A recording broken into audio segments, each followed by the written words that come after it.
Do you want to know the best workout routine to gain muscle and endurance, so to increase your overall fitness? You've come to the right place. Let's go.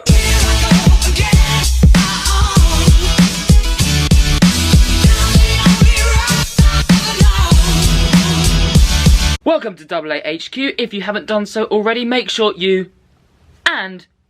so you can join the AA gang and not miss any of my videos, because I upload 3 times a week. Today I'm going to take you through the best workout routine to gain muscle and endurance step by step, so you know exactly what to do to make your workout plan best for you, so you can see the best results. If you also are interested in a free weight loss guide, it's the first link in the YouTube description. I've personally done weight training for the past 6 to 7 years, and I've transferred more to doing CrossFit training alongside my powerlifting and bodybuilding over the last couple of years, and this is what I've learnt with workout routines throughout that period of time. I've personally pretty much always started my workouts at the gym with a 15 to 20 minute warm-up, which is at about a moderate intensity, so roughly 6 to 7 out of 10. And some days I've made this more difficult by increasing the intensity, some days I've made it less difficult. This has sometimes been a 3-mile run to 4-mile run. Sometimes, at the moment, I'm doing a 20-minute row, which is about 5,000 meters. Sometimes I make that a bit shorter if I want to do a bit more weight training in these sessions, and sometimes I've gone on the cross trainer, but I'm more applying it to CrossFit now, so I'm not using the cross trainer. That is a no-no. If you are new to weight training, I wouldn't recommend you jump into a 6-day split. If you do though, and you prefer doing more frequency, which is what I like to do, then just do shorter workouts for 6 days. But if you just want to get consistent with a routine, so you know that you're able to stick to it, which is going to increase your overall confidence in yourself to be able to stick to a weight training routine, then just start with 3 times a week, do full body 3 times a week, and then with your warm-ups on one of the days or 2 of the days, keep it more a lower to moderate intensity, so you're just doing more of a warm-up. Then one of the days, maybe if you're doing 20 minutes, every 5 minutes, then do 30 seconds really all out, then return back to a low to moderate pace, just to push your cardiovascular fitness a little bit, so you can work a bit on that, because sometimes I like to do it as a warm-up, but sometimes I go straight into a weight training workout and do the 15 to 20 minutes cardio at the end, and do more of like a fartlek style of cardio workout, where you do, say, for the first couple of minutes a low to moderate pace, and then for the next 2 to 4 minutes you do quite a high intensity pace, and then for the next 5 to 6 minutes you bring it more to a moderate-ish pace, so like a 4 out of 10 right up to a 9 out of 10, then a 7 out of 10. You could do that for the end of your workout, because you want to keep as much energy as possible for the weight training stuff, because that's where you're really going to see a difference in your body composition. If we're talking about increasing your lean mass and reducing your fat mass, you want to keep as much energy for that, so you can push the highest amount of weights if you're doing hypertrophy or powerlifting, or a mixture of both, which is what I recommend you do. I'm going to move on to that in a second, but it's definitely important to do the conditioning stuff and also the strength training stuff. Good for overall fitness and being able to push more weights in the weight training stuff by doing conditioning, and also helping protect you against metabolic diseases, high blood pressure, hypertension, type 1 and type 2 diabetes. And then the strength stuff is good for building up muscle tissue, which is going to help with your body composition. That also protects you against metabolic diseases and helps to increase your lean mass, reduce your fat mass, and change your body composition, so helping you to tone up. Doing a proper warm-up, very, very important, and then varying it from time to time, about if you do the cardiovascular stuff at the start or the end on a machine, but you could also do it circuit style, but I'm keeping this quite simple at the moment, just so it's easy to digest this video. And then you need to obviously think about the exercises you're going to do in your workout. So I'm not going to make this CrossFit related. I'm going to keep this more weight training specific, and helping people to change their body composition. So pick a compound movement for your full body workout. So you can start off with something like a back squat, an overhead press, a bench press, which is for the pecs, a deadlift, which is for the posterior chain and lower back.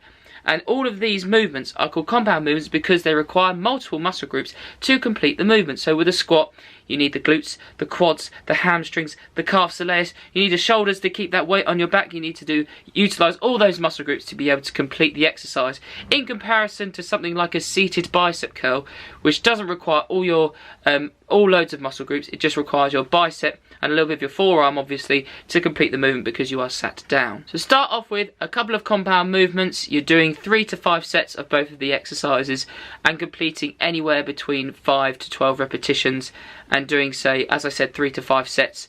You're taking it to an intensity which is about an 8 or 9 out of 10, so you're just able to about complete it, keeping another 1 or 2 reps in the tank, so you're able to complete all the sets and try and get comfortable with those weights for a couple of weeks, and then increase the weight, say in a couple of weeks time, and just keep trying to do that for now. Again, keeping it quite simple, so this video is easy to digest. Then after these compound movements in each workout, then you move on to more isolation exercises and dumbbell exercises, such as like a seated fly. So you do dumbbell flies lying on a bench. You could do seated quad extension, walking lunges. There are lots of different exercises for different muscle groups, but just think of it, compound movements, 1 or 2, and then move on to isolation exercises afterwards.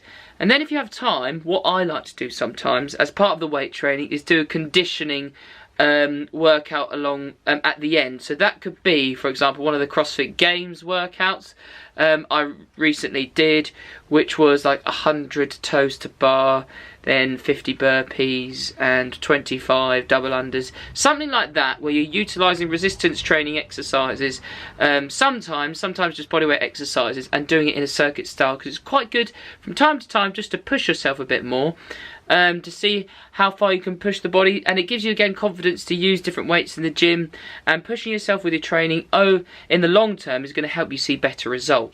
So if you're just starting out, 3 times a week, every workout start with compound movements, the warm-up as well, then the isolation exercises after all the compound movements, and then for one of those workouts do a conditioning style workout at the end, like I just explained. Another thing to add, which I haven't done so much of, but I've learnt recently that it's very important, but make sure a little bit of stretching beforehand, like with a squat. Think about the movements you are doing, so something like ankle mobility, lower back, stretching out your quadriceps a little bit before a squat just can help you feel nimble before you're about to go into a squat session, but not obviously doing too much that you're really overstretching the muscles and taking away any power that you're going to be able to use when you're doing your squat session.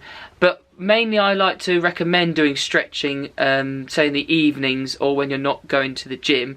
So if you're doing gym workouts in the morning, do stretching in the evening, just for 10 minutes. Pick a few different exercises, put a timer on, hold them for at least 1 minute. I need to do this more. It's quite easy to not do it, but this is just very helpful in the long term to keep yourself mobile, nimble, and it'll help you to go into these different movements with your compounds. Like for example, getting to the bottom of a squat, you need to make sure you have nice stretched out hamstrings and quads and glutes, because if somebody's really tight and tries to plunge into a squat movement with a lot of weight on their back straight away, then they're very likely to pull something. So make sure you do your stretching. Then finally, make sure you utilise recovery. Do have at least 1 full rest day a week where you don't do anything in the gym, you don't try and do a small like aerobic workout. Take it completely off. That's what I found has been really helpful. I'm always really fresh the day after a rest day, so I do 6 days on, 1 day off. Then even one of the other days during the week, maybe bring the intensity back a little bit, or do a little bit more stuff focused on conditioning, where you're not having to really pull loads of heavy weights and really tax the central nervous system. So something that's more aerobic, which is designed to help recovery. 1 full rest day, and then 1 other day during the week, depending on how much training you've got under your belt years wise, or what cycle you are into your periodization, if you do that already. Doing another rest day ish during the week, but you're still working out, but just doing exercises which are more conditioning circuits. Definitely recommend that. Hope this video was helpful. Make sure you smash the subscribe button and the like button. I'd love you to join the AA gang by hitting that notification bell. I look forward to seeing you guys in my next Lean Bulk full day of eating. See you later.